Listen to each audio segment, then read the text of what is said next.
Short selling is misunderstood by many traders. That's why it's often labeled as dangerous and unethical. But in reality, understanding short selling is a must for traders of any kind. Besides giving you much more versatility, understanding short sellers will increase your understanding of the markets in general, even if you don't want to short sell yourself. With that being said, it is fundamental to be aware of the risks of short selling. In this video, you will learn what short selling is, why you would want to short sell, how to manage the risks associated with short selling, and everything else that you need to know. First of all, what is short selling?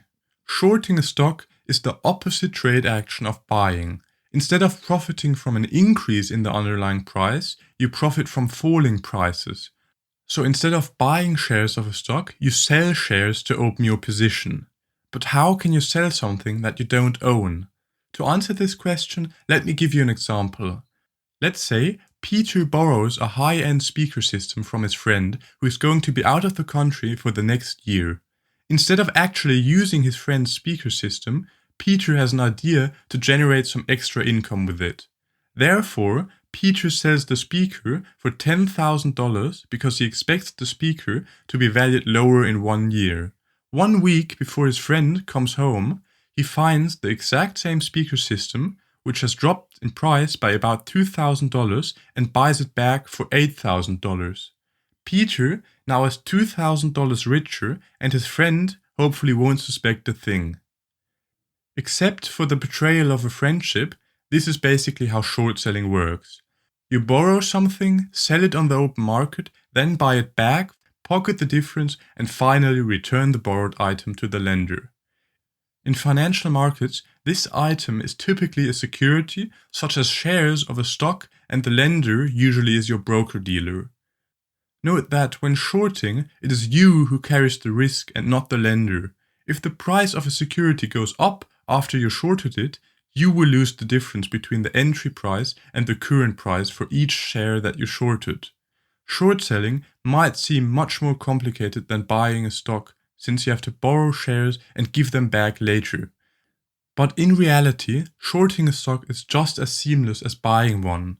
All you have to do is select sell in your broker platform, and everything else is done for you. As soon as you open your position, you will automatically borrow shares from your broker, and you will automatically give them back as soon as you close the position. To fully understand short selling, let me walk you through one last example of a short stock position. Let's say you think XYZ's price, which is currently trading at $100, will drop over the upcoming weeks. Therefore, you decide to short 100 shares of XYZ. For this, your broker automatically lends you these 100 shares and you sell them on the open market. Now the payoff profile of your XYZ short position looks like this. For every $1 drop in XYZ, your position gains $100, and for every $1 increase in XYZ's price, your position loses $100. So basically, it's a mirror image of a long stock position. If XYZ's price drops down to $95 and you close the position, you will have a total profit of $500, and the borrowed shares will automatically be returned to your broker. Since you now hopefully understand how short selling works, let's take a look at the risks of short selling. Compared to buying, short selling has some additional risks that you have to be aware of.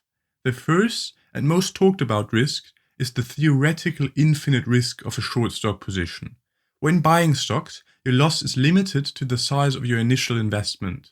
This is not the case for short stock positions. When buying, your loss is limited because a stock's price can't fall below $0. But there's no upside limit that a stock's price can't surpass. That's also the reason why you can lose more than 100% of your initial investment on a short stock position. As a stock's price can always go higher, in theory, there is no limit to the loss of a short position. In reality, however, this isn't actually the case. Or have you ever seen a stock price rise to infinity? Nevertheless, it's very important that you keep your risk and position sizing in check when short selling. To avoid big losses, you should always define a max loss point before opening a short position. Furthermore, it is crucial to keep position sizing small when short selling. The next risk to be aware of when short selling is the risk of buy-ins. Since you're trading with borrowed shares, there is a risk that the lender of these shares will want their shares back. The lender typically will be your broker, but depending on the situation, they might want to get back their shares earlier than anticipated. If that's the case, your short position will be closed so that the lender can get back their shares. The longer you plan on holding your short stock position, the higher the odds of a buy-in become.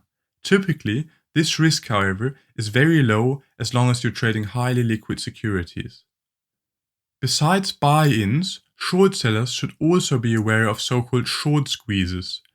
Short squeezes are a certain type of market phenomenon that can dramatically push up prices on stocks with many short sellers.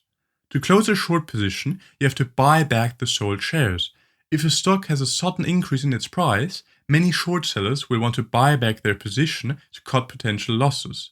This creates a lot of buying pressure, which will push up prices even more, which will force even more short sellers to cover their position, and this cycle continues over and over again. That's why heavily shorted stocks often have sudden spike prices to completely irrational levels. This is especially a repeating pattern in the world of low cap equities. Next up, let's take a quick look at the costs associated with short selling. Besides having to pay broker commissions, you also need to pay borrow fees since you are borrowing shares from your broker. These are typically quoted in a yearly interest percentage. The size of borrowing fees can vary tremendously. Depending on the availability of shares to short, they might be less than 1% or as high as over 100%. But if you aren't planning on holding your position for more than a couple of days, these borrowing fees are negligible. You now should know almost everything you need to know about short selling, except for how to actually short sell. So let's take a look at that next. First of all, you need a broker that allows you to short sell. Even though most brokers support short selling, there are some exceptions. Besides the right broker, you also need the right brokerage account. You will only be able to short sell in a margin account. Since you are borrowing shares, you won't be able to short sell in a cash account. Last but not least, there have to be shares available to short. Shorting requires you to borrow shares, and sometimes there is no one that you can borrow these shares from. If that's the case, there are no shares available to short. This, however, is typically only the case if you're trading highly shorted lower cap stocks. As long as you're trading highly liquid and well-known securities, this will rarely be an issue. Some brokers are better at locating shares to short than others, and some brokers even allow you to reserve shares to short. Reserving shares to short gives you the ability to later open a short position without having to worry that there might not be any shares to short. But note that reserving shares to short won't be free of charge, so make sure to consult your broker for the specific fee structure before doing this.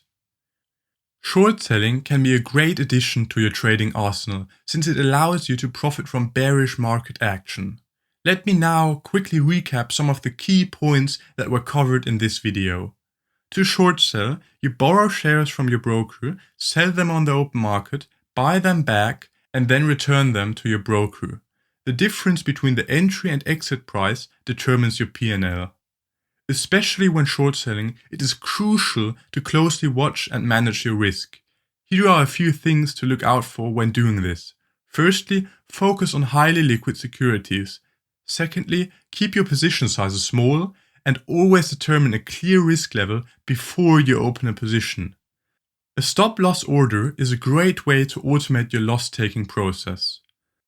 Moreover, make sure to not hold on to your short positions for too long. Otherwise, the borrowing fees might eat up any attempt at profits and the risk of a buy-in also increases. A great alternative to short selling that also allows you to profit from falling prices are options. With the right option strategies, you can even profit from dropping prices while still keeping your max risk limited. For instance, the payoff diagram of a put option looks like this. As you can see, a long put is a limited risk position with huge upside potential. To learn more about options, I highly recommend checking out my free options trading courses on tradeoptionswithme.com. With that being said, I hope you enjoyed this video and learned something new. If you did, don't forget to smash the like button, subscribe, and turn on the notification bell. Thanks for watching.